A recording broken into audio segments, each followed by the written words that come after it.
शंकराचार्यं केशवं बादरायणं सूत्रभाष्यकृतौ वन्दे भगवन्तौ पुनः पुनः। ईश्वरो गुरुरात्मेति मूर्तिभेदविभागिने व्योमवद्व्याप्तदेहाय दक्षिणामूर्तये नमः। ओम शांति शांति।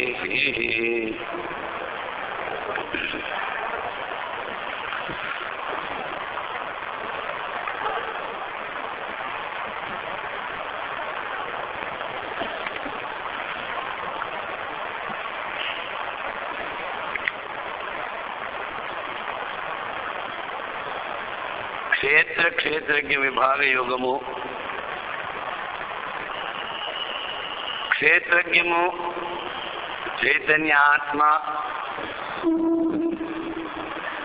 దాన్ని అనుభవించడానికి సాధన చెప్పారు. చెప్పిన తర్వాత క్షేత్రజ్ఞ స్వరూపం జ్ఞేయం యత్ ప్రవక్ష్యామి చెప్పమంటే చెప్తున్నానని కృష్ణ పరమాత్మ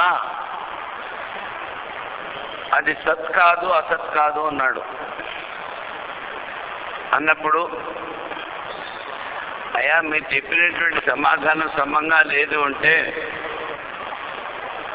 దాన్ని వివరిస్తూ ఈ తత్వము జాతి గుణ కర్మలు లేనటువంటిది, అవాంగ్ మనసు గోచరం. అందుకని దీన్ని శాస్త్రాల్లో ఇలాగే చెప్పారు నాయన అని, శూన్యం కాదు లేదని కాదు, అదే ఉంది, అదే అందరినీ నడిపిస్తూ ఉంది. విద్యుత్ ఉదాహరణ చెప్పాను. తర్వాత ఇంతకు ముందు చాలాసార్లు చెప్పాను, ఆకలి దప్పులు వారికి ఏమీ ఆకారం లేదు. సుఖ దుఃఖాలు మనస్సులో ఉన్నాయి కానీ ఆకారం లేదు వాటికి.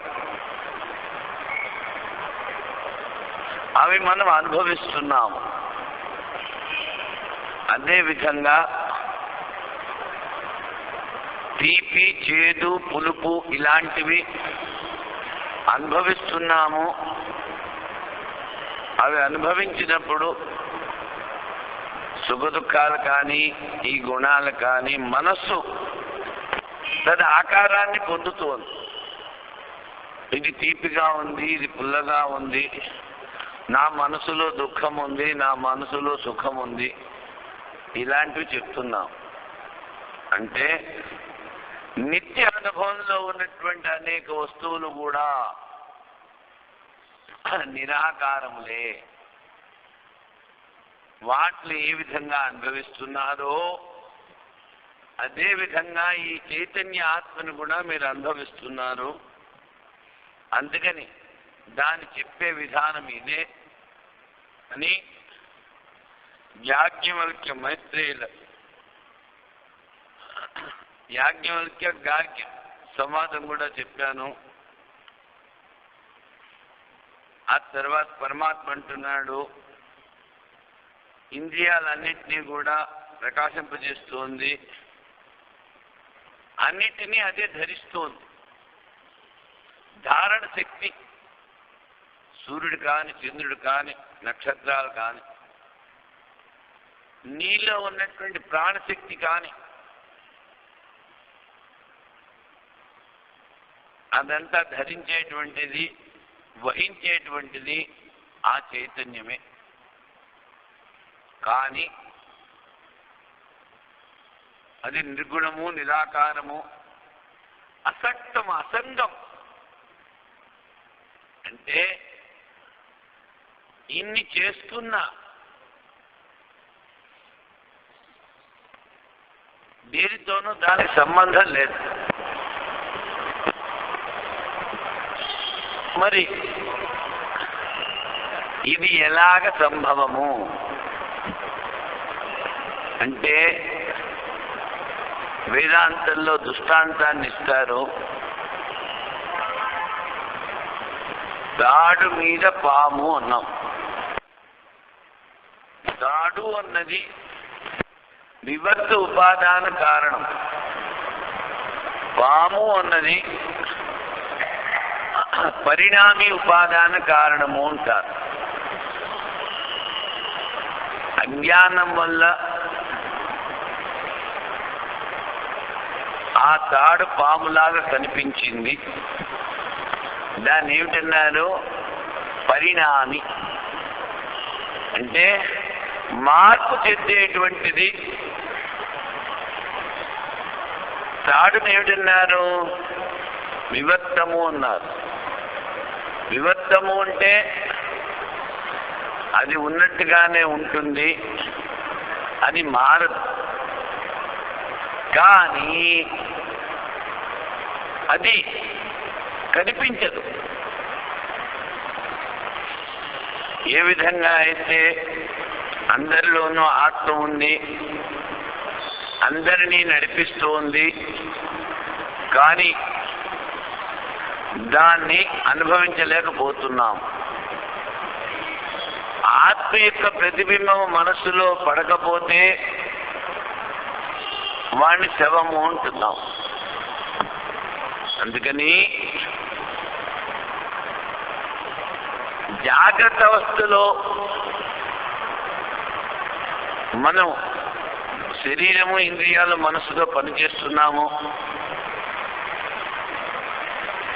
అన్ని అనుభవిస్తున్నాము. కానీ గాఢ నిద్రలో మనసు కాని, ఇంద్రియాలు కాని, శరీరం కాని పని చేయట్లేదు. కానీ సుఖాన్ని అనుభవిస్తున్నాం. సుఖమహమస్వాప్సం నగించిన వేదిషం. హాయిగా నిద్రపోయాను, నాకేమీ తెలియదు.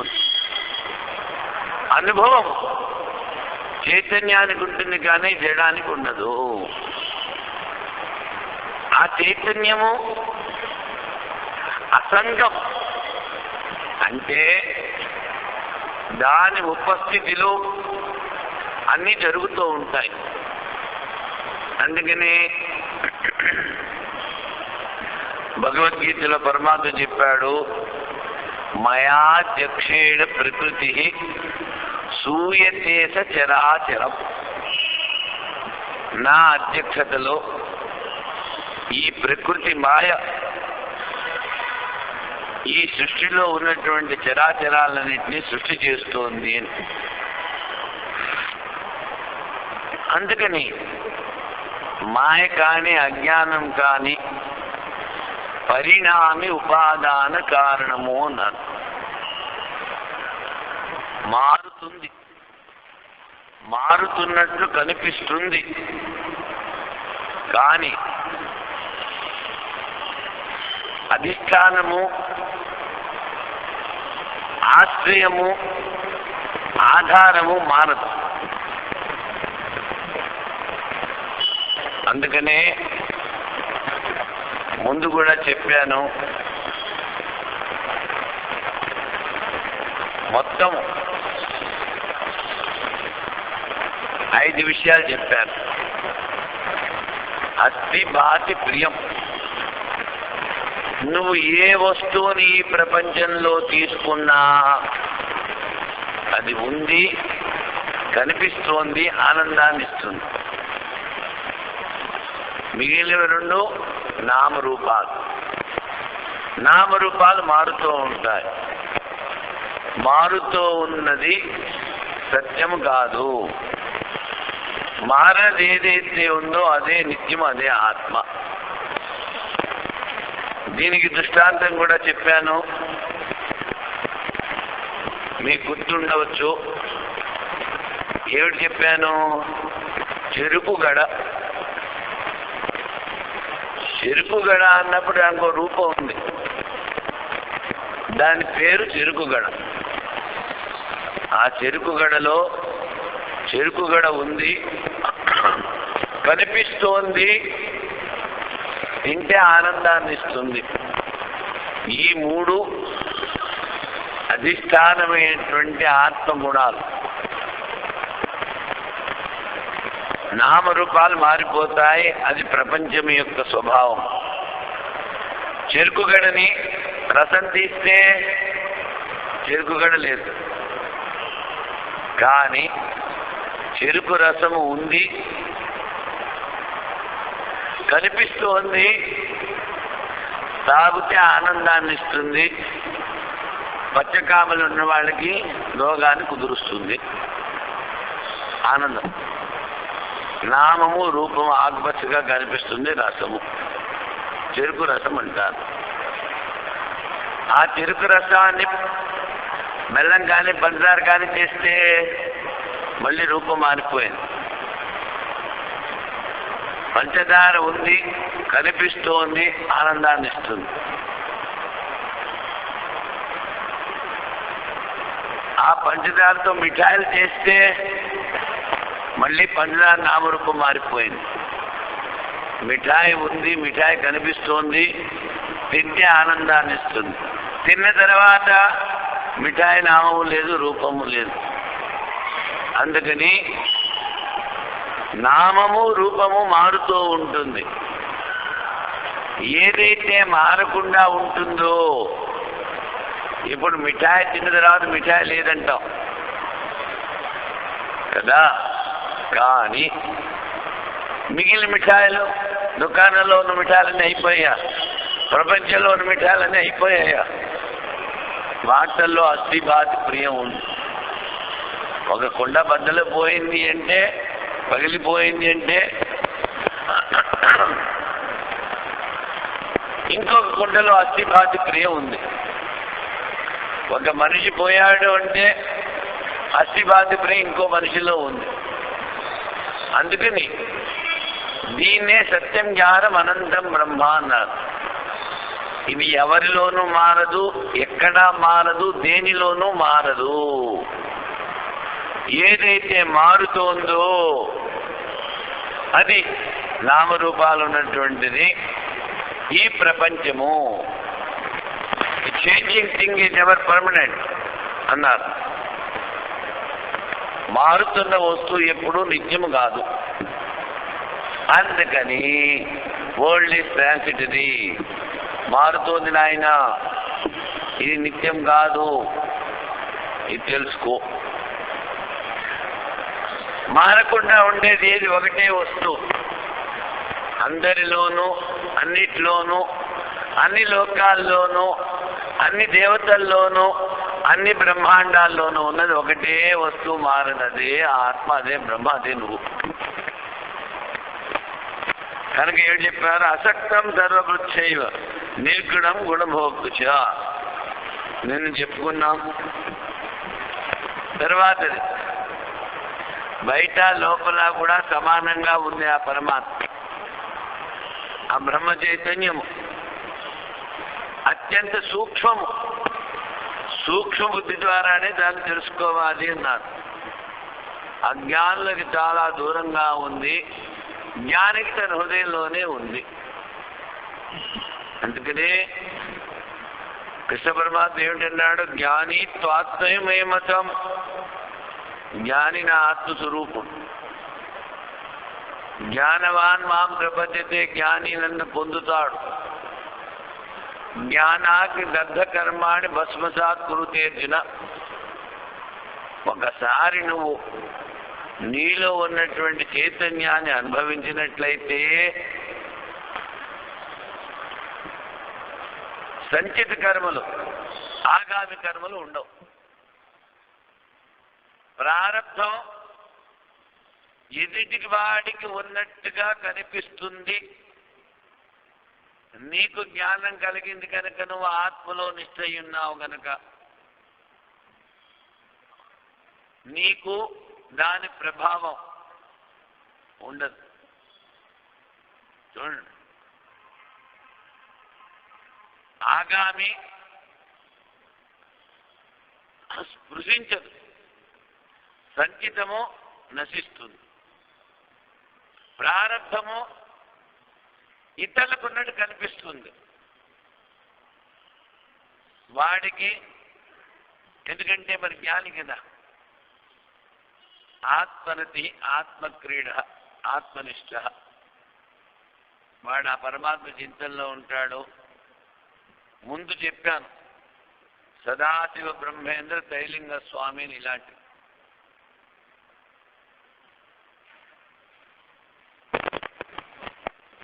కాశీలో ఓ మహాత్ముడు ఉండేవాడు, జ్ఞాని. కానీ ప్రారంభం వేగం వల్ల ఒక పెద్ద పుండు పొట్ట మీద ఉంది.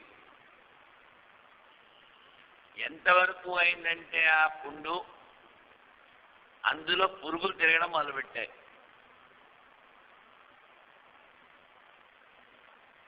ఆ స్వామీజీ కూర్చునేవాడు, ఏం చేసేవాడు కాదు. పొరపాటును ఎప్పుడైనా వంగితే కొన్ని పురుగులు కింద పడే ఉంటాయి. ఆ మళ్ళీ జాగ్రత్త తీసి అక్కడే వేసి మళ్ళీ కూర్చునేవాడు. చూడండి, అది జ్ఞాని యొక్క ప్రారబ్ధావస్థ. సదాశివ బ్రహ్మేంద్ర స్వాములకి చెయ్యి కొట్టేశారు, చెయ్యి ఎక్కడో పడిపోయింది, ఆయనకు ఆ ధ్యాసే లేదు. అది జ్ఞాని అవస్థ, ప్రారంభావస్థ. చూసేవాడు ఏమిటనుకుంటాడు, అయ్యో చూడడానికి ఎంత కష్టంగా ఉందో అనుకుంటాడు. కానీ వాడికి ఉన్నది.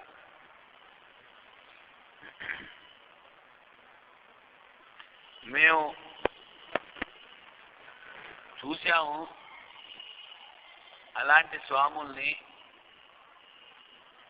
ఒక స్వామి, ఆయనకి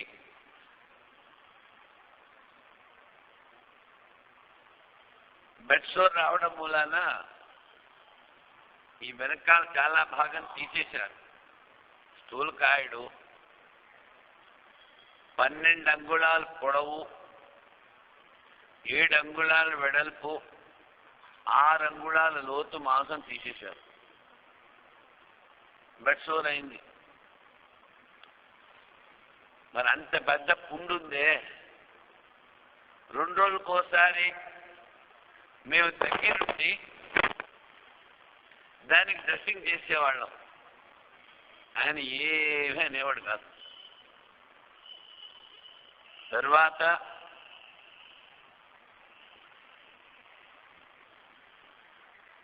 కాల్లో కూడా ఆ మధుమేహం వల్ల దేనివల్ల చాలా పెద్ద పుండు అది వచ్చింది. అయినా ఆయన మొహంలో ఎప్పుడూ కూడా చూచానందం కానీ ఆ ఆనందం, ఆ బ్రహ్మానందం అనుభవించేటువంటి కళ ఎప్పుడు తగ్గలేదు. కానీ ఎప్పుడైతే శరీరానికి రోగం మొదలైందో అప్పటి నుంచి ఆయన హిందీలో మాట్లాడడం మానేశాడు. అంతే. సంస్కృతంలో మాట్లాడేవాడు, ఏమన్నా అడిగితే ఎవడైనా అడిగితే చెప్పేవాళ్ళు, అది చెప్పేవాడు. కూర్చోడు, ఆనందంగా కూర్చునేవాడు.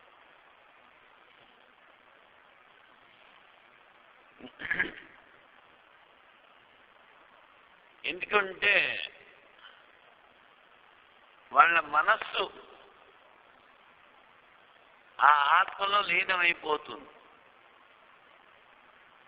ఆత్మచింతన చేసేటప్పుడు శరీర ధ్యాస ఉండదు. సీరియస్గా ఏదైనా టీవీలో చూస్తున్నారనుకోండి, మీరు టైం ఎంత అయిందో మీకే ధ్యానం ఉండదు. ఓహో ఇంత టైం అయిపోయిందా అనుకుంటారు కదా. అలాగే వాళ్ళకి ప్రారంభం అనుభవిస్తున్నప్పటికీనో ఆ శరీర ధ్యాస ఉండదు. కైలాసాశ్రమంలో నేను 79లో వెళ్ళాను. ఆశ్రమంలో అధోపక్షం 200 గదులు ఉంటాయి. 100 గదులు మహాత్ములు కేటాయించారు, 100 గదులు భక్తులుగా నచ్చబెట్టారు. ఇంతమందికిను 3 లెట్రిన్లు. ఏమైనా ఉత్సవం జరిగిందంటే ఆశ్రమంతా జనాలు, అక్కడి నుంచి ఇక్కడ దాకా లైను. దేనికి అంటే పొద్దున్నే లేచి we have to evacuate our bowels. దానికి ముందు అంటే ఇది 33 ఏళ్ల క్రితం సంగతి. దానికి ఒక 20 సంవత్సరాల క్రితం ఆ లెట్రిన్ కూడా ఉండేది కాదు. వాళ్ళందరూ కూడా వెనకాల ఉన్నటువంటి అడవిలోకి పోతూ ఉండేవారు. ఇప్పుడు కూడా వెనకాలన్న అడవిలో అప్పుడప్పుడు ఏనుగులు వస్తూ ఉంటాయి. అడవిలోకి పోయేవారు. 4వ పీఠాధీశ్వరులు ఇలాగే అడవికి వెళ్ళొచ్చారు. ఆ కాల్లో ఏదో గుచ్చుకుంది ఆయనకి. ఆయనంతా పట్టించుకోలేదు. పట్టించుకోకపోతే అది సెప్టిక్ అయింది. ఆ కాలు కుళ్ళిపోవడం మొదలుపెట్టింది. అప్పట్లో రిషికేశ్లో హాస్పిటల్స్ అవి ఉండేవి కాదు. అక్కడి నుంచి ఇప్పుడు అధోపక్షం మీరు కారు మీద వెళ్తే 2.5 గంటలు పడుతుంది. షహరాన్పూర్ అని అక్కడ తీసుకెళ్లారు స్వామీజీని. విదేశస్తులు పరిపాలిస్తున్న సమయం, ఎనస్థీషియా ఇవ్వలేదు. ఆ స్వామీజీ చెప్పాడు, 10 నిమిషాలు నాకు ముందు చెప్పండి ఆపరేషన్ చేసే ముందు. 10 నిమిషాల ముందు చెప్తే ఆయన మనస్సుని లీనం చేసేసుకున్నాడు. వాళ్ళు ఆపరేషన్ చేసేసారు, కాలు కోసేశారు మోకాల కింద నుంచి. కట్టేశారు. సాయంకాలం ఆ హాస్పిటల్ ఇన్ఛార్జ్ వచ్చాడు, అమెరికన్ ఫెలో. వచ్చి ఇక్కడ ఎవరో స్వామీజీ ఉన్నారు, ఎనస్థీషియా తీసుకోలేదుట, కాలు కోసేసుకున్నారు, వాడిని చూడాలని చూపించారు. చూపిస్తే అప్పట్లో వాడు జేబులోంచి 100 రూపాయలు తీసి స్వామీజీకి ఇచ్చి, అయ్యా మీరు పళ్ళు తినండి అని చెప్పాడు. చూడండి,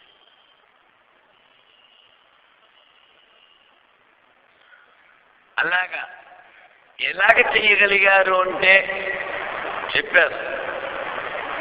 ఆ మనస్సుని ఆత్మలో లీనం చేసేసుకుంటారు. ఇదే స్వామీజీ ఇంతకు ముందు చెప్పాను, ఎవరైతే ఆయనకి విక్షేపాన్ని ఇచ్చారో మేనేజర్, నీ మొహం చూడనని చెప్పారు, వాడు సత్యాగ్రహం చేసే ప్రాణం వదిలిపెట్టేస్తా అన్నాడు. నువ్వు ఏమన్నా చేసుకో. ఆశ్రమం వదిలిపెట్టేసి మళ్ళీ శరణపూర్ వెళ్ళిపోయి కూర్చున్నారని. వీడు ఆ అధ్యక్షులు వారు నా మొహం చూడలేదనేటువంటి దుఃఖంతో సత్యాగ్రహం చేసి ప్రాణాలు వదిలిపెట్టాడు. అంటే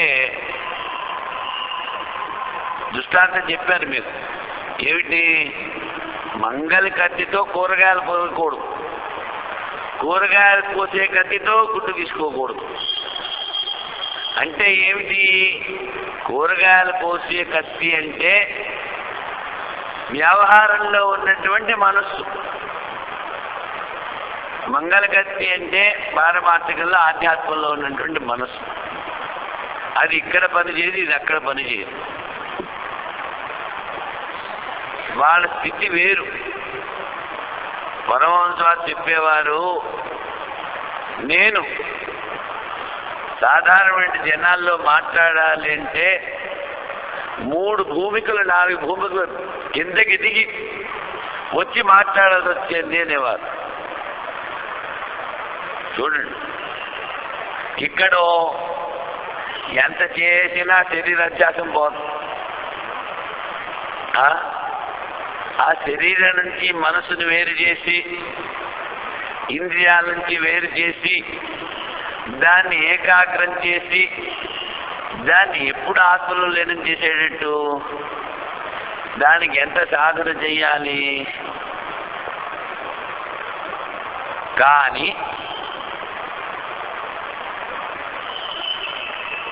మొదలు పెడితే ఎప్పుడో ఒకప్పుడు చేరుతాం. మొదలే పెట్టకపోతే ఆత్మ నిగ్రహం, మనో నిగ్రహం, ఇంద్రియ నిగ్రహం ఎప్పుడు చేరేటట్టు.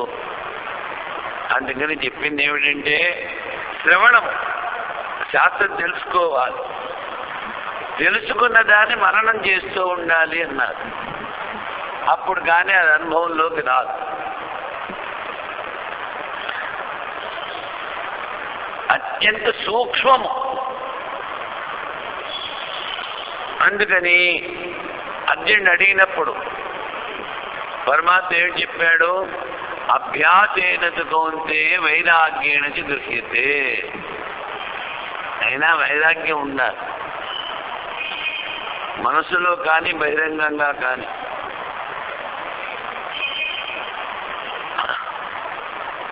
తర్వాత జ్ఞానాభ్యాసము, ధ్యానాభ్యాసము చేస్తూనే ఉండాలి.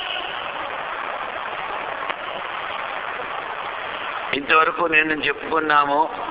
ఇవాళ అవిభక్తం చ భూతేషు విభక్తమివచ స్థితం భూతభక్తి చ సంజ్ఞేయం గ్రసిష్ఠు ప్రభవిష్ఠు చ. అవిభక్తం చ భూతేషు, ఇది విభాగం లేనిది, అవయవం లేనిది ఏది ఆత్మ. కానీ విభక్తమివచ స్థితం, విభక్తంగా ఉన్నట్టుగా కనిపిస్తూ ఉంది అంటాడు. వాడి దేహం వేరు, వీడి దేహం వేరు, వాడు వేరు, వీడు వేరు అనుకుంటూ ఉంటాం. కానీ ఉన్నది ఒకటే ఆత్మ,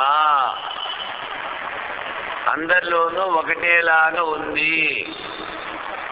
రాజుగారు నిద్రపోయి సుఖం అనుభవించిన, రోడ్డు మీద పడుకునే బిచ్చగాడు నిద్రపోయి సుఖం అనుభవించిన, ఇద్దరి సుఖము ఒకటే. ఎందుకని? అందరిలో ఉన్నది ఒకటే ఆత్మ కనుక. శంకరాచార్యులు వారు స్నానం చేసి వస్తున్నారు కాశీలో. ఆయనలో ఉన్నటువంటి కొంచెం అజ్ఞానాన్ని తొలగించడానికని ఆ శివుడు చాండాల రూపంలో వస్తున్నాడు, 4 కుక్కలు తీసుకుని. ఈయన అన్నాడు, అపసర తప్పుకోనాయన, తప్పుకోనాయన అంటే అప్పుడు ఆ శివుడు అడుగుతాడు, దేన్ని తప్పుకోమంటావు? ఆత్మను తప్పుకోమంటావా? నీలోనూ నాలోనూ ఒకటే. దేహాన్ని తప్పుకోమంటావా? నీలో ఏ రక్తం, మాంసం, ఎముకలున్నాయని నేను తప్పుకోమంటావు? ఆశ్చర్యపోయాడు. వాడు చండాలుడు కాని, వాడు ఎవడైనా కాని, వాడు నా గురువు అని అక్కడే ఆయన సాష్టాంగ నమస్కారం చేశాడు శంకరాచార్య. చూడండి. అందుకని భూతేషు విభక్తమివచ స్థితం, అజ్ఞానం వల్ల వాడు వేరు, వీడు వేరు అనుకుంటాం.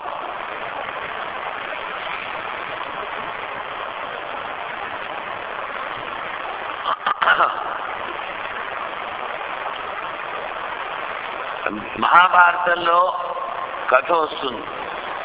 ఏమిటి? వ్యాధుడు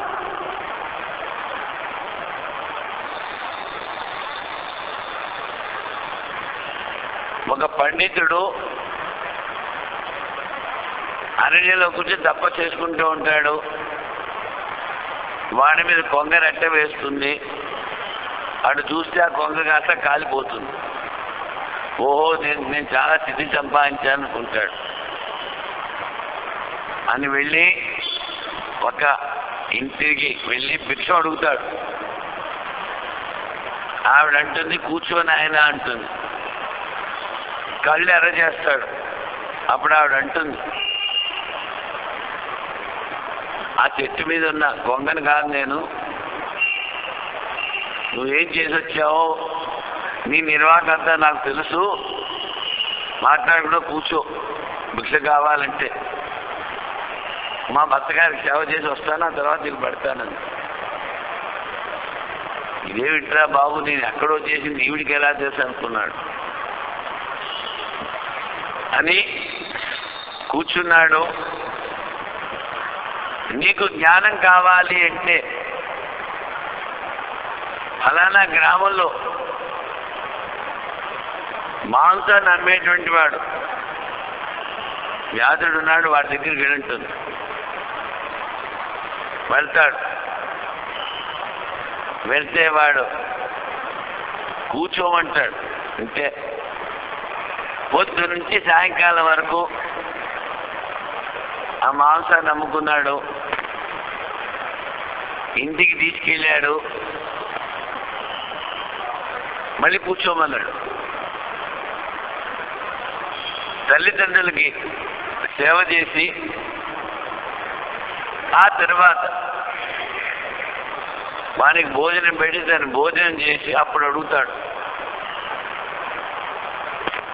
నిన్ను ఆ ఫలానా గ్రామంలో ఉన్నటువంటి ఆ స్త్రీ పంపించింది కదా అని అడుగుతాడు. చూడండి, వీడెక్కడ ఉన్నాడా, ఆమె ఎక్కడుంది, వీడు ఎవరైనా చెప్పాడా?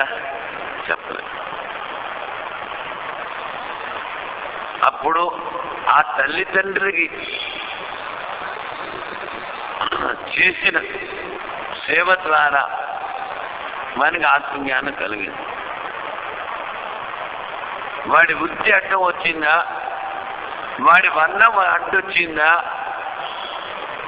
ఏమీ రాదు. ముందు కూడా చెప్పాను, స్త్రియో వైశ్య సదా శూద్ర తేపి యాంతి పరాంగతిం. ఘోరా కుమ్మరివాడు వాడి జ్ఞానం లేదా? స్వయంగా జ్ఞానేశ్వర్ ఆయన ఉన్నవాళ్ళందరూ పరీక్ష చేయరా అని చెప్పాడు.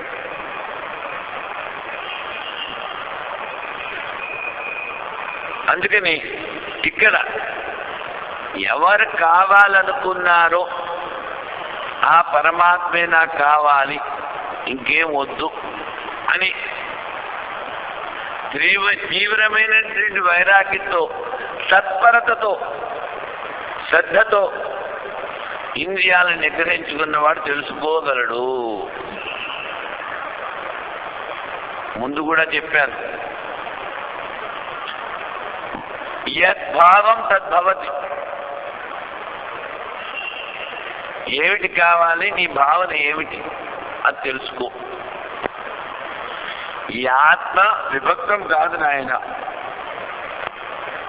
కానీ విభక్తమైనట్టుగా కనిపిస్తోంది. భూతభద్రి ఆ భూతాలన్నింటినీ భరిస్తోంది, ధరిస్తోంది. భూతాలు కాని, దేవతలు కాని, హిరణ్యగర్భుడు కాని, విరాట్ పురుషుడు కాని, మనిషి కాని, ఆయన చెప్పినట్టు చేయాల్సిందే. మనం అనుకుంటాం మనం ఏదో చేసి దెబ్బి చేస్తున్నామని. వాని ఇచ్చ వల్లే అంతా జరుగుతోంది. మొట్టమొదటి రోజే చెప్పారు, దైవ కృప వల్ల మనం ఇక్కడ కూర్చుని ఇది వినగలుగుతున్నాము.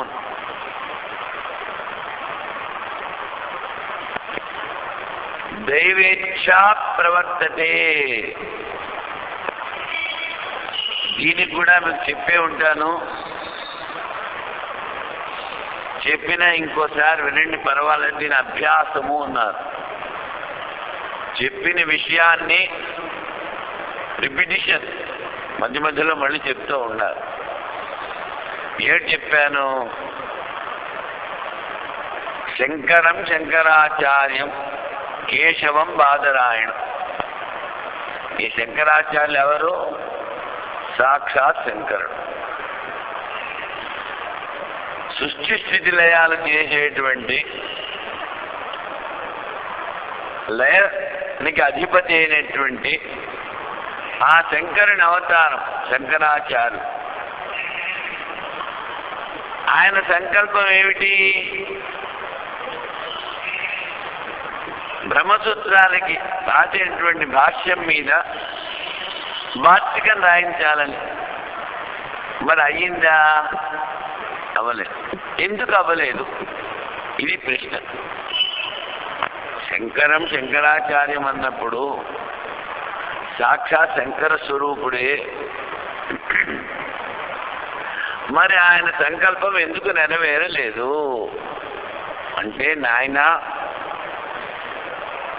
ఈ సృష్టి స్థితిలయాలు చేసేటువంటి ఈ త్రిమూర్తుల పైన విరాట్ స్వరూపుడు ఉన్నాడు. ఆయన పైన సూత్రాత్మ హిరణ్య గర్భుడు ఉన్నాడు. ఆయన పైన ఉన్నవాడు ఈశ్వరుడు. ఆ ఈశ్వరుడికి ఇచ్చ లేదు ఇది జరగాలి. ఈశ్వరేచ్ఛ ప్రవర్తతే, దైవేచ్ఛ ప్రవర్తతే. అందుకని ఇప్పుడు ఆ భగవద్గీతలో ఉన్నటువంటి శ్లోకానికి అన్వయం చేసుకోండి. ఈశ్వర సర్వభూతానాం, విరాట్ కాని, హిరణ్య గర్భుడు కాని, ఆ దేవతలు కాని, మనిషి కాని, సర్వభూతానం హృద్దేశేత్యం తిష్టతి బ్రాహ్మణ్ సర్వభూతాన్ని. ఆయన లోపల కూర్చొని అందరినీ నడిపిస్తున్నాడు, వాళ్ళ కర్మఫలాన్ని ఇస్తున్నాడు. ఉన్న బ్రహ్మాండాలన్నిటిలోనూ ఒకడే శాసకుడు, ఒకడే నాయకుడు, వాడే ఈశ్వరుడు, వాడే నువ్వు. మరి ఇంత పెద్ద పోస్ట్ ఉందే నీకు, మరి దాన్ని వదిలిపెట్టేసేసి ఈ ప్రపంచంలో విషయాల వెనకాల తిరగడం, అది ఎంత వివేకమో ఆలోచించుకోండి. అందుకనే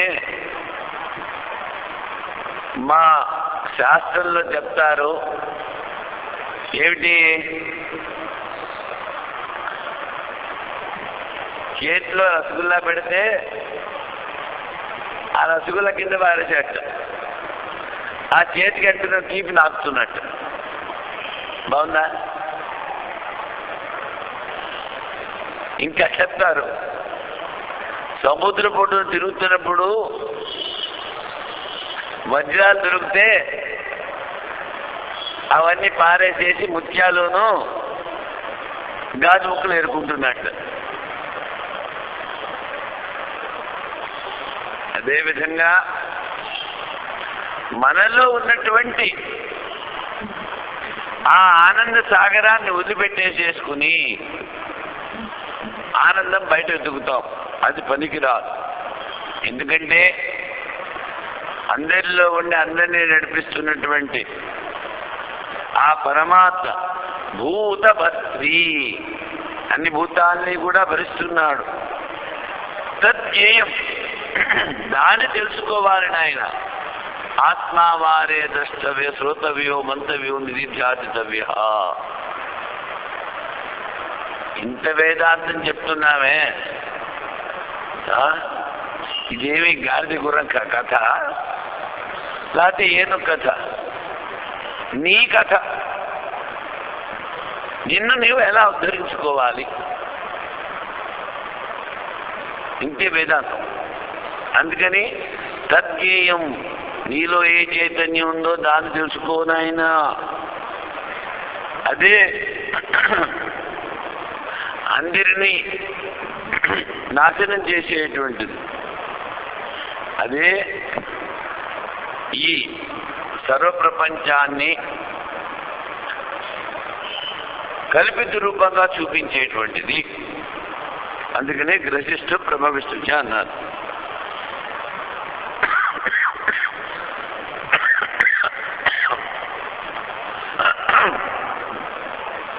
అవిభక్త ప్రతిదేహం వ్యోమవత్ ఏకం, ఆకాశంలాగా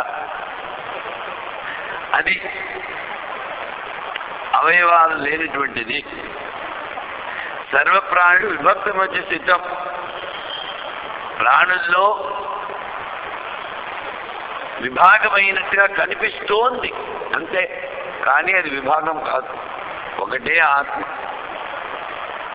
భూతాలన్నింటినీ కూడా ధరిస్తోంది. దాన్ని తెలుసుకోవాలి. స్థితికాలంలో అందరినీ ధరిస్తోంది,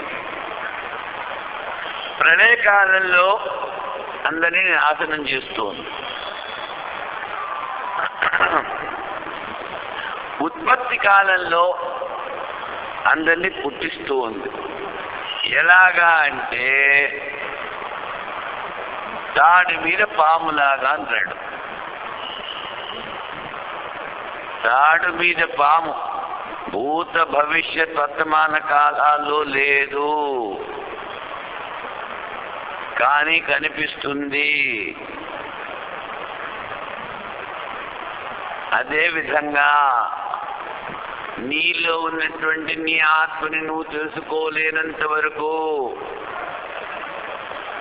ఈ ప్రపంచాన్ని సత్యం అనుకుంటావు. ఇందులో ఉన్నవన్నీ నావి నేను అంటావు. ఎప్పుడైతే నీలో ఉన్నటువంటి ఆ చైతన్యాన్ని అనుభవిస్తావో తెలుసుకుంటావో అప్పుడు ఇదంతా కల్పితము, ఉన్నది నేను ఒకడినే. అదే పరమాత్మ స్వరూపము, అయమాత్మ బ్రహ్మ.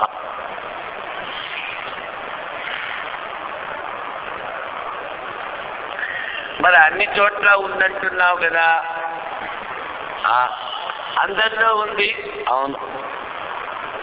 అందరూ వాళ్ళలోనే ఉన్నారు, అవును. అందరి చుట్టూ ఉంది, అవును. మరి ఏమయ్యా, అందరి చుట్టూ ఉంది, అందరిలో ఉంది, అందరు వాళ్ళు ఉన్నారు, అందరి లోపల ఉంది, మరి దొరకదేమంటాడు వీడు.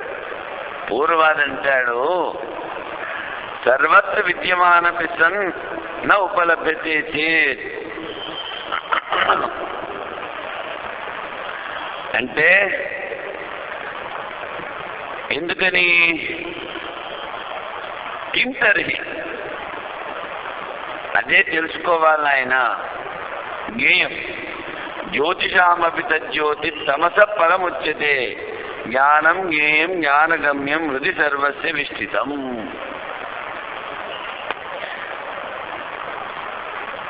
అది ప్రకాశాలన్నిటికీ కూడా ప్రకాశం.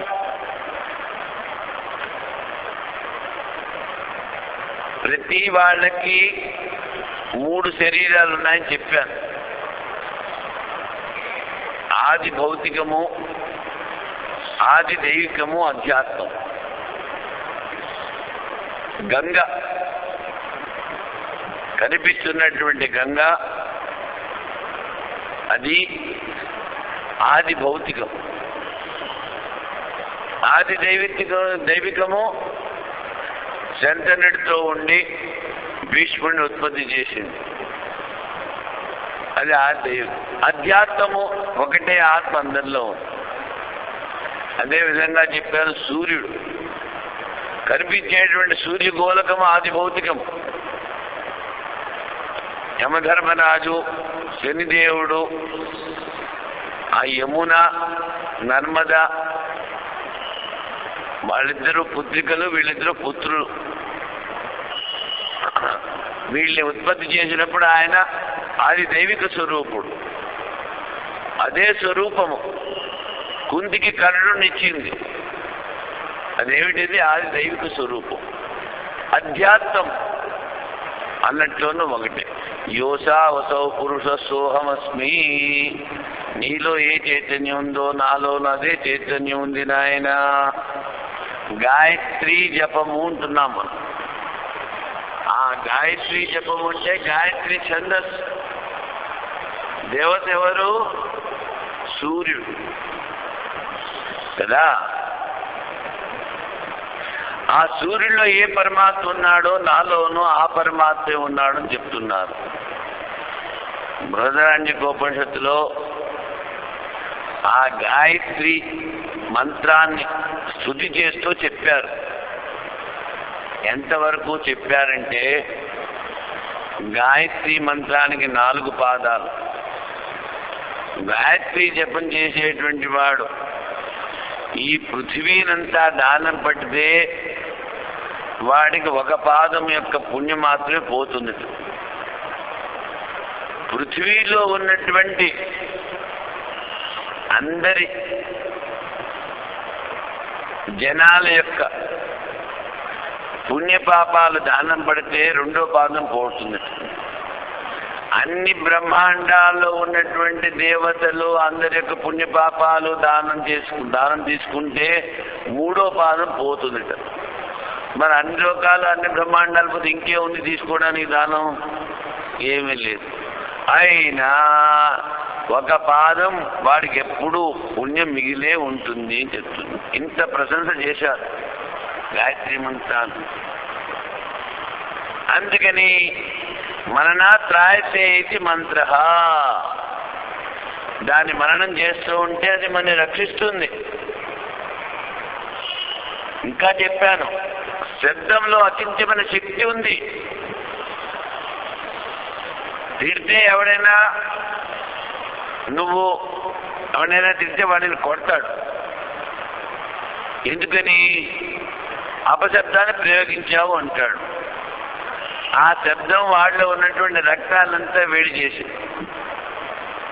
వాడు కోపం వచ్చింది. మరి సాధారణమైనటువంటి లౌకిక శబ్దంలో, ఎందుకు పనికిరాని శబ్దంలో ఇంత శక్తి ఉంది? ఆ ఋషులు మంత్రద్రష్టలు ఆ మంత్రాలు జపం చేసి ధ్యానం చేసి దానిలో ఉన్నటువంటి సర్వాత్మ శక్తిని పొందారే. మరి వాటి మీద నీకు విశ్వాసం ఎంత ఉంచుకోవాలి, ఎంత చెయ్యాలి? అది కూడా చెప్పాను. ఏమిటి? విద్యారణ్య స్వామి వారు ఈ గాయత్రి జపాన్ని 6 కోట్లు చేశాడు. అప్పుడు ఆయన మనసు శుద్ధి చెందింది.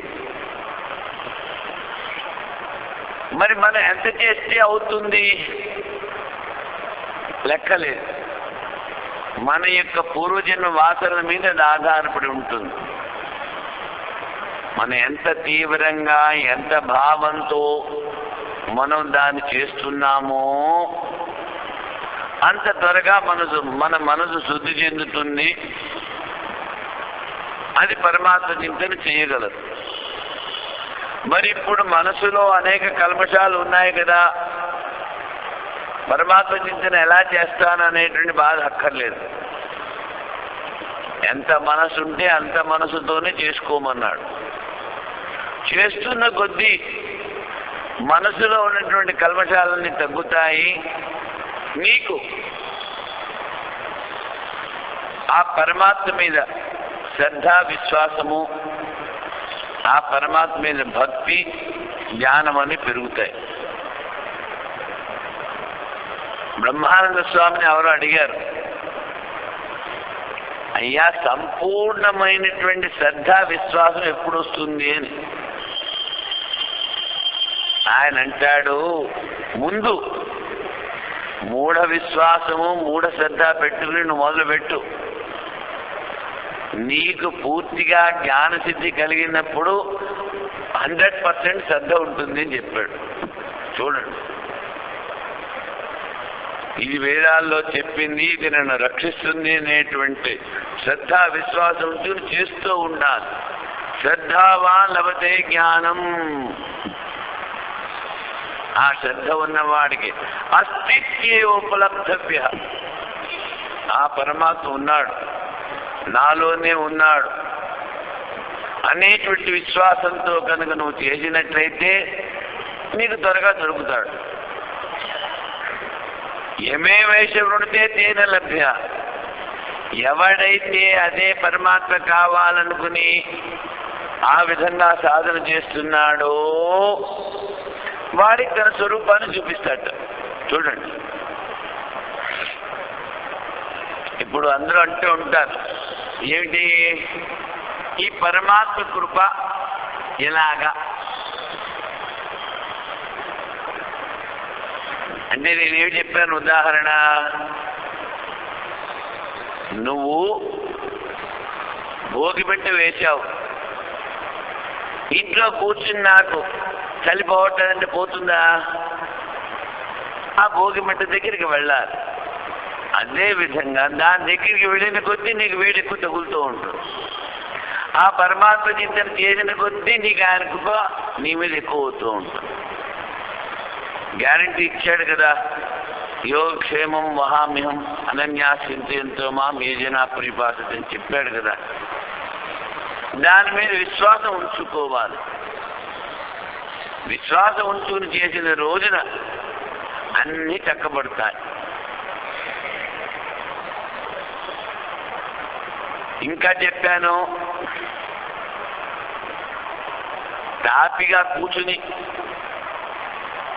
ఆ పరమాత్మను స్మరించుకోవడానికి ఏ విధమైనటువంటి విషయాల్ని, శక్తిని, డబ్బుని ఉపయోగించే పని లేదు, ఉపయోగించవలసిన అవసరం లేదు. పోనీ అంటే నువ్వేమైనా ఇంకోటికి ఉపకారం చేస్తున్నావా? ఈ ప్రపంచానికి ఉపకారం చేస్తున్నావా? చెయ్యగలవా? చేయలే. నిన్ను నీ ఉద్ధరించుకో. నువ్వు ఎన్ని కర్మలు చేసినా, ఎంతమందికి ఎన్ని సహాయాలు చేసినా అది నీ మనస్సుని శుద్ధి చేస్తుంది. దాని ద్వారా నీ మనసు ఏకాగ్రం అవుతుంది, పరమాత్మే లగ్నం అవుతుంది. అంటే ఏది చేస్తున్నా నిన్ను నీవు ఉద్ధరించుకోవడానికే చేస్తున్నావు.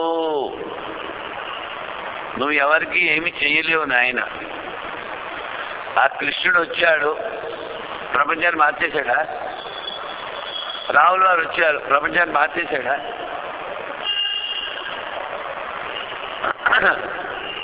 వాళ్ళు ఏమిటి చేశారు?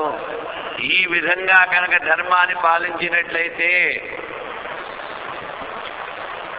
నువ్వు జీవితంలో సుఖంగా హాయిగా ఉంటావు, పరమాత్మ తెలుసుకోవాలా అని తోవ చూపించారు.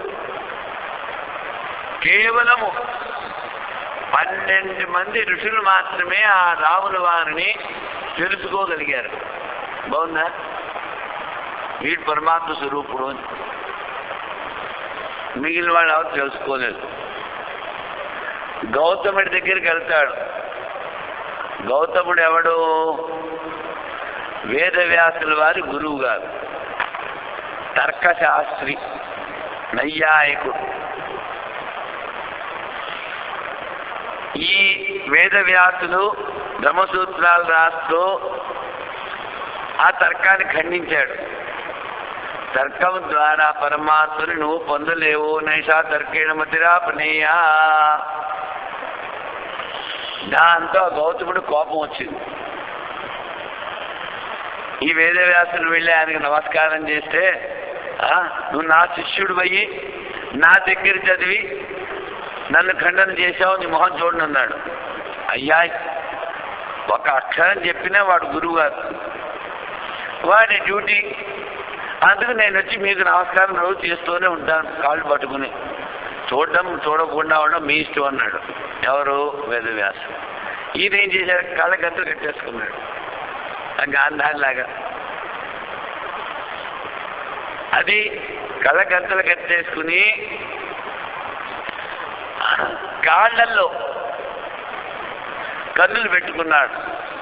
అక్షపాదుడు ఉంటారు. గౌతముడు ఏంటంటారు? పాదే అక్ష యస్య అక్షపాద. కన్నులు ఎక్కడ పెట్టుకున్నాడు? కాదు. సరే, రాముల వారు అరణ్యవాసం చేస్తూ అక్కడికి వెళ్ళాడు.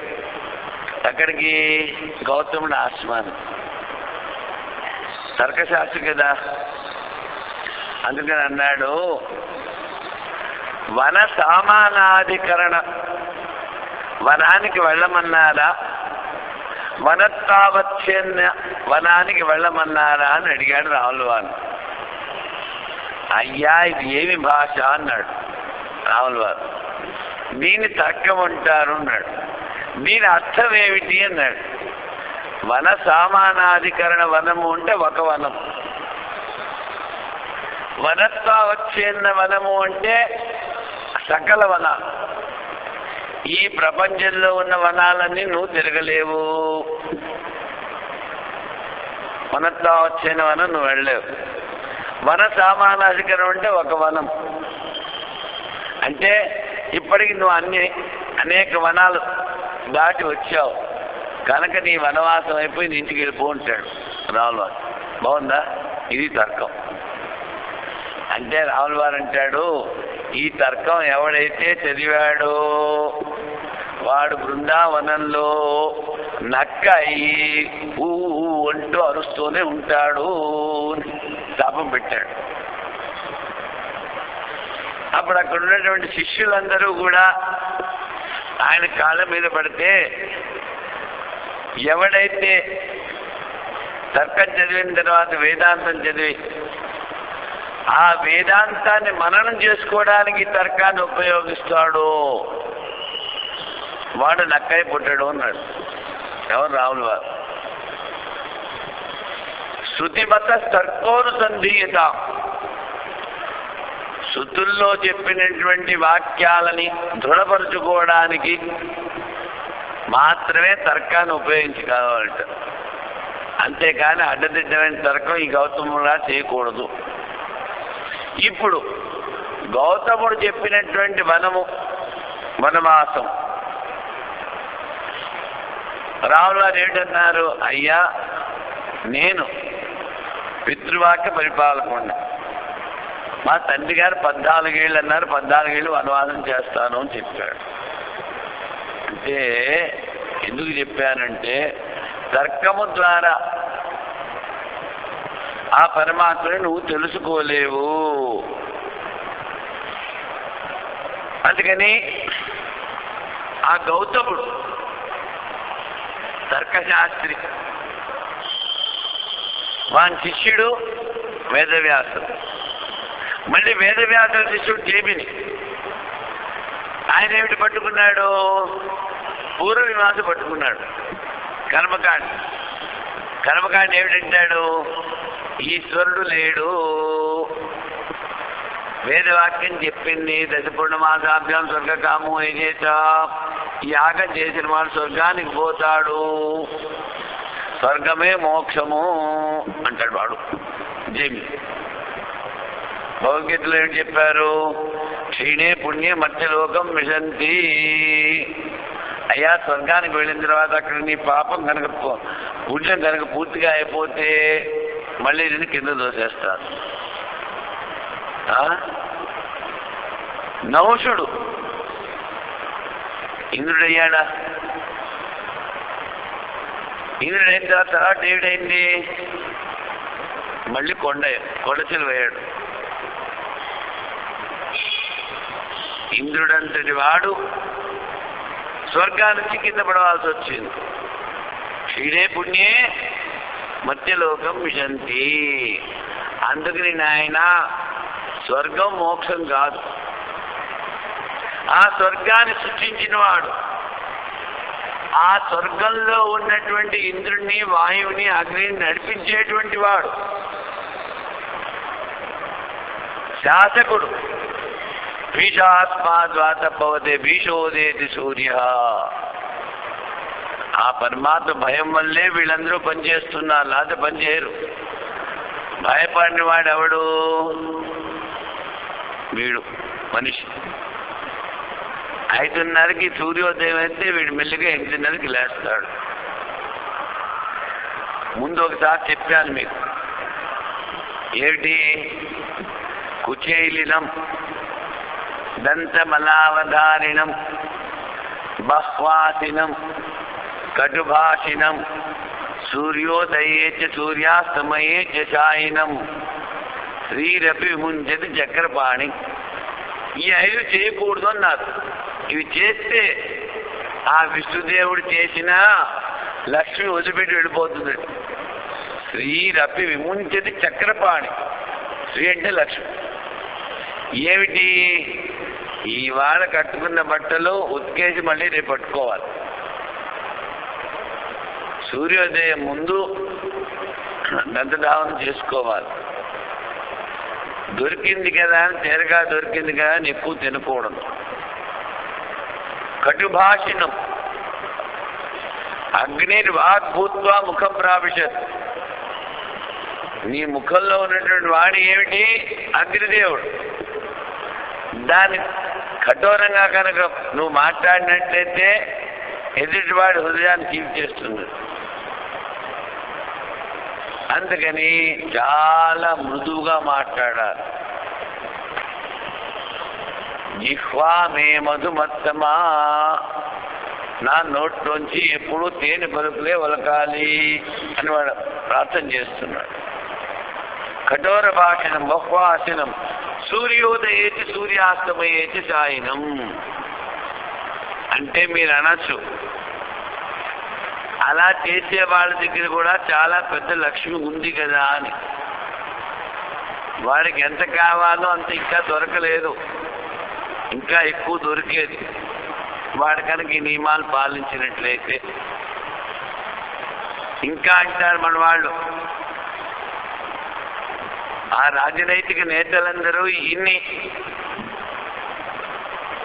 పాపాలు చేస్తున్నారు కదా, అయినా సుఖాలే కదా అనుభవిస్తున్నారు అని.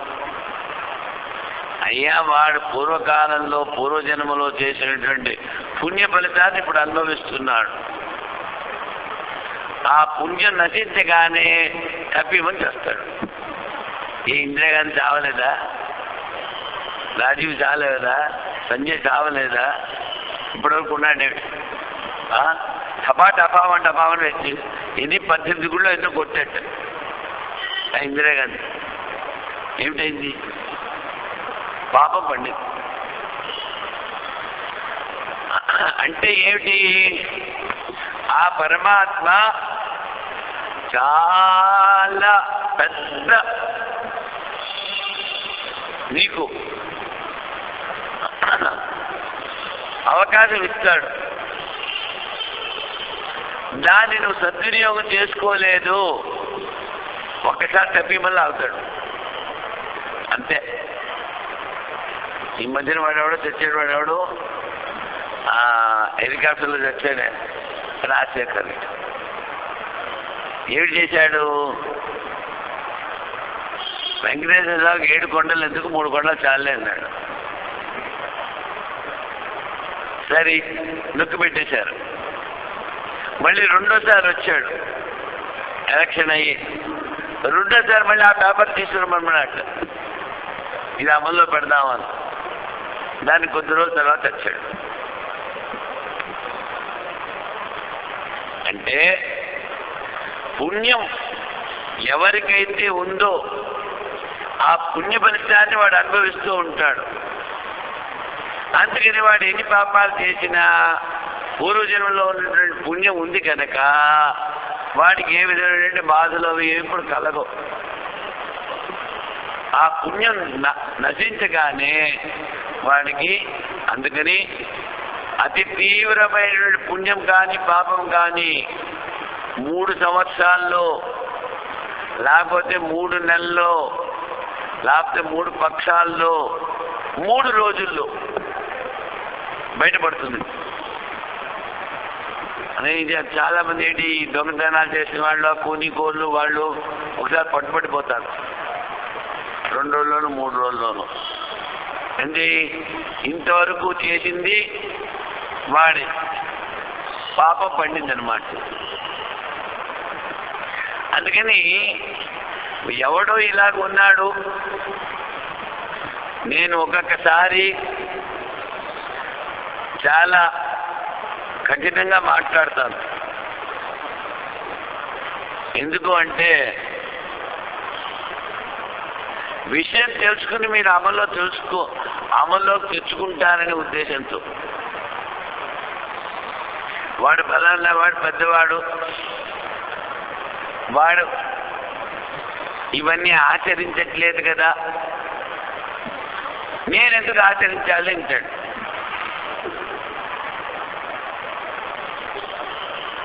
అంటే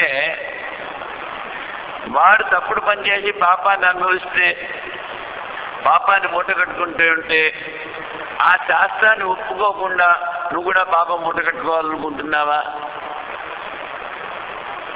పోనీ అంటే నీకు జ్ఞానం కలిగిందా? అన్ని చోట్ల ఒకటే పరమాత్మ చూడగలుగుతున్నావా? దేహాధ్యాసం పోయిందా? ఉద్రేషణ, లోకేషణ, విత్తేషణ నీకు పోయాయా?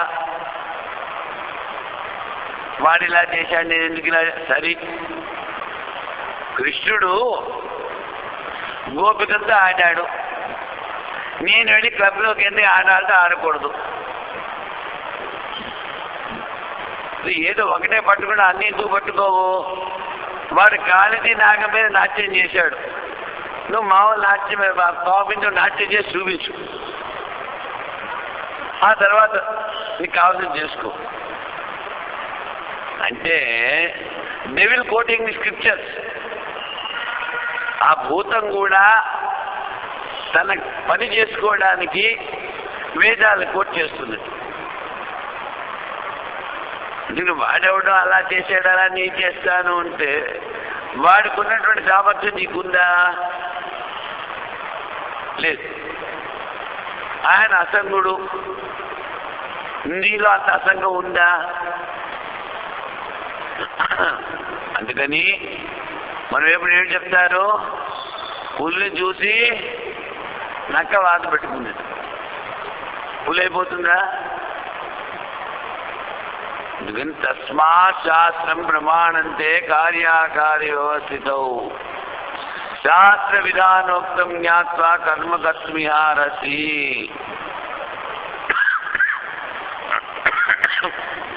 నీకు శాస్త్రమే నాయన ప్రమాణం, ఆ శాస్త్రంలో ఎలా చెప్తే అలాగ చెయ్యి. అదే ఎక్కడ చెప్తున్నాను, ఆ పరమాత్మ ప్రకాశాలకన్నిటికీ ప్రకాశకుడు. అందుకే నేను ఏం చెప్పాను, ప్రతి వాడికి 3 దేహాలు ఉన్నాయి. ఆధ్యాత్మము ఆత్మ అందరిలోనూ ఒకటే, అదే ప్రకాశ స్వరూపము. దాని ద్వారానే ఈ సూర్యచంద్రులు, అగ్ని ఇలాంటివన్నీ ప్రకాశిస్తున్నాయి. జ్యోతిషామపి తజ్జ్యోతి తమస పరముచ్యతే. అక్కడ అజ్ఞానం అన్నది లేనే లేదు, నీ ఆత్మలోనూ అజ్ఞానం లేదు, అది ప్రకాశ స్వరూపము, అది అసంగం. నువ్వు ఉందనుకుంటున్నావు. నువ్వు గట్టిగా స్తంభాన్ని పట్టుకుని స్తంభాన్ని వదిలిపెట్టేదంటే ఎలా వదులుతుంది? నువ్వు వదులుకోవాలి కదా. అందుకని తమస పరముచ్యతే, అయ్యా నీ స్వరూపం అజ్ఞానానికి ఆవల ఉన్నది. జ్ఞాన స్వరూపం, ఆనంద స్వరూపం, దాన్ని తెలుసుకో. జ్ఞానం జ్ఞేయం జ్ఞానగమ్యం హృది సర్వస్య విస్థితం. అందరి హృదయాల్లోనూ అదే పరమాత్మ ఉంది, దాన్నే తెలుసుకోవాలి, దాన్ని జ్ఞానం ద్వారానే తెలుసుకోవాలి. అదే జ్ఞేయ వస్తువు, ఇంకొకటి ఏమి లేనే లేదు. అందుకని ఇంకొక విషయం చెప్పాను, గుర్తు పెట్టుకుంటే మంచిది, మర్చిపోతే మళ్ళీ వచ్చే ఏడాది రావాల్సి వస్తుంది నేను కదా. ఏం చెప్పాను,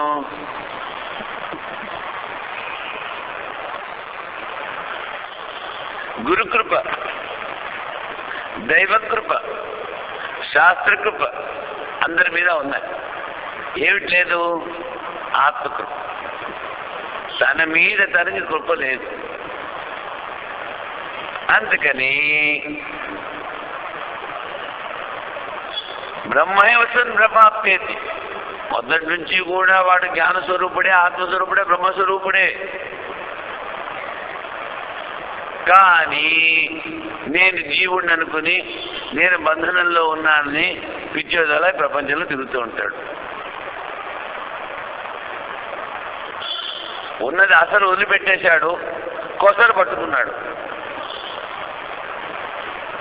మరి వాడికి ఎవరు చెప్తాడు? నీకు నువ్వు తెలుసుకోవాలా, నిన్ను నువ్వు ఉద్ధరించుకోవాలా. గురువు గారు కూడా ఏం చేస్తాడు? దోవ చూపిస్తాడు, అంతే కదా. శాస్త్రం నాయన ఈ తోవలో నువ్వు పో, నీకు మేలు కలుగుతుంది అని చెప్తుంది. అందుకని ఈశ్వర కృప అందరి మీద ఉంది, దైవకృప. గురు కృప ఉంది, శాస్త్రం అందరికీ తెలుసు. స్వామి వివేకానంద ఏం చెప్పాడు? ఈ భారతదేశంలో ఏ కుగ్రామానికి పోయి ఏ మోటుబారి రైతుని పట్టుకున్నా వేదాంతం చెప్పరా అంటే ఒక గంట సేపు నీ బుర్ర వాయిస్తాట వేదాంతం చెప్పి. అంటే ఏమిటి? చిన్నప్పటి నుంచి వింటూనే ఉన్నాం, అన్ని చోట్ల పరమాత్మ ఉన్నాడు, అందులోనూ పరమాత్మ ఉన్నాడు అని. నీ కొత్త విషయం అన్నా చెప్తున్నావా? అందుకని ఏమి లేదు, ఆత్మకృప లేదు, నీ మీద నీ కృప లేదు. అది ఉన్న రోజున దానికి నువ్వు ప్రయత్నం చేస్తావు. ఉన్నది ఒకటే మనసు. మళ్ళీ ఇంకోసారి చెప్తాను, ఏమిటి? నీలో పరమాత్మ ఉన్నాడు, నువ్వు పరమాత్మలో ఉన్నావు, పరమాత్మలో అందరూ ఉన్నారు, పరమాత్మ నీ చుట్టూ ఉన్నాడు. కానీ పరమాత్మ అంటే నీకు తెలియదు, అనుభవంలోకి రాలేదు. ఏమిటైంది? మనస్సు అనేది ఇచ్చాడు ఒకటి, ఆ మనస్సుని నీకు ఉపయోగించుకోకుండా ఏదైతే అనిత్యమో ఆ ప్రపంచానికి ఇచ్చేసావు. అందుకని నీలో ఉన్నటువంటి ఆనందము అనేటువంటి సాగరము నీకు అనుభవంలోకి రావట్లేదు. సర్వస్య హృది విష్ఠితం. నాయన అందరి హృదయంలో అదే పరమాత్మ ఉన్నాడు, దాన్ని తెలుసుకుంటున్నాడు. అది జ్యోతిషామపి జ్యోతి, ఆత్మ చైతన్య జ్యోతిష ఇద్దాని. ఆత్మ వల్లే ఈ గ్రహాలన్నీ కూడా దేదీప్యమానంగా వెలుగుతున్నాయి. ఈయన సూర్యస్తపది తేజస ఇద్ద అని చెప్పారు. ఆ సూర్యునిలో ఉన్నటువంటి తేజస్సు ఆ పరమాత్మ ద్వారాగానే పొందాడు. తస్య భాష సర్వం విదుర్భాతి, వాణి ప్రకాశమే ఇవి అన్నిట్లోనూ ప్రకాశిస్తుంది. యదాదిత్యగతం తేజం అని గీతలో 15వ అధ్యాయంలో కూడా చెప్పారు.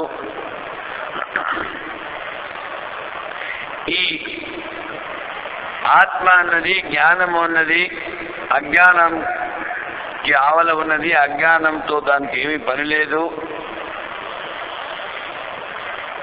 అనేటప్పటికీ ఈ జ్ఞానము సంపాదించడం కష్టమేమో అంటాడు పూర్వాలు. అంటే ప్రాప్త అవతాదస్య ఉత్తంబనార్థమాహ జ్ఞానం అమానిత్వాది. అయ్యా ఇదేమి కష్టం కాదు. ముందు 20 లక్షణాలు చెప్పాను. ఆ లక్షణాలన్నీ కూడా నీలోకి తెచ్చుకో. తరువాత ఆ లక్షణాలు వచ్చిన రోజున నీ మనసులోనే, నీ హృదయంలోనే ఉన్నటువంటి ఆత్మను నువ్వు అనుభవిస్తావు. అందుకనే నేను చెప్పాను, సనాతన ధర్మము హిందూ మతము అన్నిటికన్నా గొప్పది. ఎందుకు? ఏ మనిషి మీద ఇది ఆధారపడి లేదు. నువ్వు ఎక్కడికి వెళ్ళక్కర్లేదు, ఎవడి కాళ్ళు పట్టుకోక్కర్లేదు. నీలో ఉన్నటువంటి ఆత్మని నువ్వు తెలుసుకో. మొత్తం ఆ అన్ని బ్రహ్మాండాల్లో ఉన్నటువంటి సుఖాన్ని నువ్వు ఇంట్లో కూర్చొని అనుభవించవచ్చు. అందుకని ఈ సనాతన మతము, ఈ హిందూ మతము చాలా గొప్పది అని చెప్తారు. సర్వస్య ప్రాణిజాతస్య విస్థితం విశేషేణ స్థితం. హృదయంలోనే ఉంది నాయన ఆ ఆత్మ నీకు. ఇతి క్షేత్రం తథా జ్ఞానం జ్ఞేయం చ ఉక్తం సమాధతః. ఇంతవరకు ఆ శరీరాన్ని చూసేటువంటి క్షేత్రజ్ఞుని ఆత్మని రెండు సంక్షేపంగా చెప్పాము. మద్భక్త ఏతద్విజ్ఞాయ మద్భావాయ ఉపపద్యతే. మద్భక్త అన్నప్పుడు మోక్ష సాధన సామాగ్ర్యా భక్తిరేవ గరీయసి. మోక్షం పొందడానికి భక్తి చాలా గొప్పది అన్నారు. ఆ భక్తి ఏమిటి? స్వస్వరూపసంధానం భక్తిరిత్యభిధీయతే. నీ ఆత్మచింతననే ఇక్కడ భక్తి అన్నారు. అందుకని మద్భక్త అన్నప్పుడు ఆత్మచింతన చేసేటువంటి వాడు. అంతేకాని సాకార సగుణ బ్రహ్మ ఉపాసన చేసేవాడు కాదు. ఎందుకంటే ఉన్నది ఒకటే ఆత్మ, అదే అందరిలో ఉంది. ఎవరికి ఏది ఇష్టమైతే దాన్ని ధ్యానం చేయొచ్చు. మిగిలిన మతాల్లో ఒక మనిషిని తీసేస్తే ఆ మతమే లేదు, బుద్ధుడు తీసేస్తే బౌద్ధమే లేదు. ఇక్కడ నువ్వు 100 మందిని తీసే 100 మందిని చేయొచ్చు, ఏది తేడా లేదు ఇక్కడ. అందుకని నీకు ఏది ఇష్టదైవమో దాన్ని ధ్యానం చేసుకో. కానీ ఆ ఇష్టదైవము ఆ నిరాకార నిర్గుణ బ్రహ్మము కన్నా వేరు కాదు అనుకో. అంతే. నీ ఇష్టదైవాన్ని అన్ని చోట్ల చూడు. ఉన్నది ఒకటే పరమాత్మ కనుక దాన్ని ఇష్టదైవంగా చేసుకో. అదే అన్ని చోట్ల చూడు, అదే అన్ని వేళలా అనుభవించు. సాకారం కానీ నిరాకారం కానీ వేరు కాదు. మొదట్లోనూ చెప్పాను, సతీదేవికి కలిగిన మోహం మూలాన రాముల వారు ఏ విధంగా అనేక వేల రూపాలు చూపించారో, కృష్ణ పరమాత్మ ఆ అర్జునుడికి విరాట్ స్వరూపం చూపించారు. అంతా నేనే చేస్తున్నానని కూడా చెప్పారు. అందుకని ఈ సాకార సగుణం కానీ ఆ నిరాకార నిర్గుణం కానీ భేదం లేదు, తేడా లేదు. కానీ సాకార సగుణాన్ని ఉపాసన చేసేటప్పుడు మిగిలిన దేవతలను నిందన చేయకూడదు. నువ్వు శివుడి ఉపాసన చేస్తున్నావు, బాగుంది, చాలా మంచిది. అదే శివుడు అన్ని రూపాల్లో ఉన్నట్టు చూడు. ఏ గుడికి వెళ్ళినా నా శివుడే ఈ రూపంలో ఉన్నాడు అనుకో. అంతేకాని వాడు వేరు వీడు వేరు అంటే ఉదరమంతరం గురుతేజ తస్య భయం భవతి. ఏమాత్రం నువ్వు ఆ పరమాత్మకి నాకు భేదం ఉంది, వాడు వేరు వీడు వేరు అనుకున్నావో నీకు భయం తప్పదు.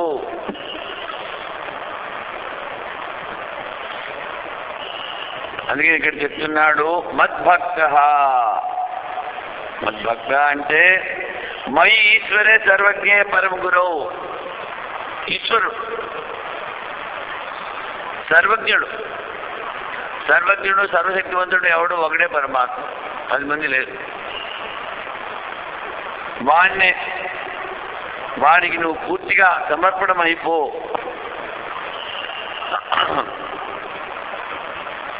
మహాభూతాల దగ్గర నుంచి ధృత్యత్వము జ్ఞాన సాధనలు చెప్పాము. ఆ తర్వాత జ్ఞేయం ఎత్తత్ ప్రవక్ష్యామి అని ఆ పరమాత్మ స్వరూపాన్ని సంక్షేపంగా చెప్పాము. ఏతావాన్ సర్వో హి వేదార్థ. నాయన జ్ఞేయము తర్వాత జ్ఞాత ఈ విభాగం ఏదైతే ఇంతవరకు చెప్పానో ఇది అన్ని వేదాల యొక్క తాత్పర్యం నాయన. ఏతావాన్ సర్వో హి వేదార్థో గీతార్థస్య ఉపసంహృత్యుక్త. గీతార్థం కూడా ఇక్కడతో అయిపోయింది.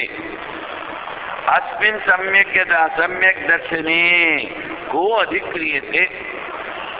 మరి దీన్ని రెండింటినీ వేరుగా చేసి వేరుగా చూసి వేరుగా అనుభవించేవాడు అధికారి అంటున్నావు కదా. అధికారి ఎవడు అంటే మద్భక్త. సర్వజ్ఞుడైనటువంటి ఈశ్వరుడిలో పూర్తిగా సమర్పణ ఎవడు చేసుకున్నాడో వాడే అధికారిని ఆయన. యత్ పశ్యతి యత్ శృణోతి యత్ స్పృశతి సర్వమేవ భగవాన్. ఏదైతే వింటున్నాడో, ఏదైతే చూస్తున్నాడో, ఏదైతే ముట్టుకుంటున్నాడో అదంతా పరమాత్మ స్వరూపమే, పరమాత్మే అని తెలుసుకుంటున్నాడు. ఇత్యేవం గ్రహావిష్ట బుద్ధి మద్భక్త. ఈ విధమైనటువంటి బుద్ధి ఉన్నాడు వాడు నా భక్తుడు అంటున్నాడు. భక్తుడు అన్నప్పుడు ఆ పరమాత్మ చాలా పరీక్షలు పెడతాడు. ముందు బాహ్య సంపత్తి తీసేస్తాడు భక్తుడు చేసుకోవాలంటే. ఆ తర్వాత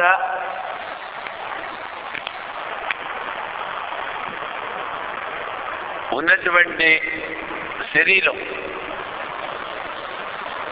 దానికి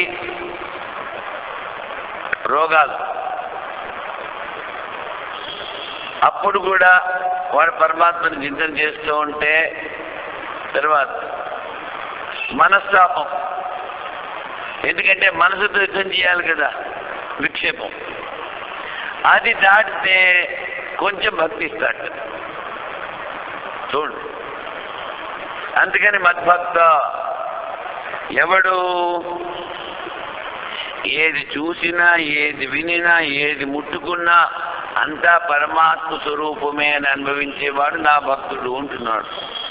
ఏతదిదోక్తం సమ్యక్ దర్శనం విజ్ఞాయ మద్భావాయ పరమాత్మ భావము. మద్భావాయ అంటే పరమాత్మ భావాన్ని వాడు పొందగలడు అంటున్నాడు. మోక్షం గచ్చతి అని చెప్పారు. దీని తర్వాత కూడా ఇంకా చాలా ఉన్నాయి. రేపు ఆఖరి రోజు 18 శ్లోకాలు మనం చెప్పుకున్నాం. 34 శ్లోకాలు ఉన్నాయి. ఈ ఊరుకునే ఆ శ్లోకాలు చదివేసేసి వాటిని అర్థం చెప్పేస్తాను రేపు. తర్వాత మళ్ళీ ఎప్పుడు దేవుడి అయితే అప్పుడు చూసుకోవచ్చు. ఓం పూర్ణమదః పూర్ణమిదం పూర్ణాత్ పూర్ణముదచ్యతే పూర్ణస్య పూర్ణమాదాయ పూర్ణమేవావశిష్యతే. ఓం శాంతి శాంతి శాంతి.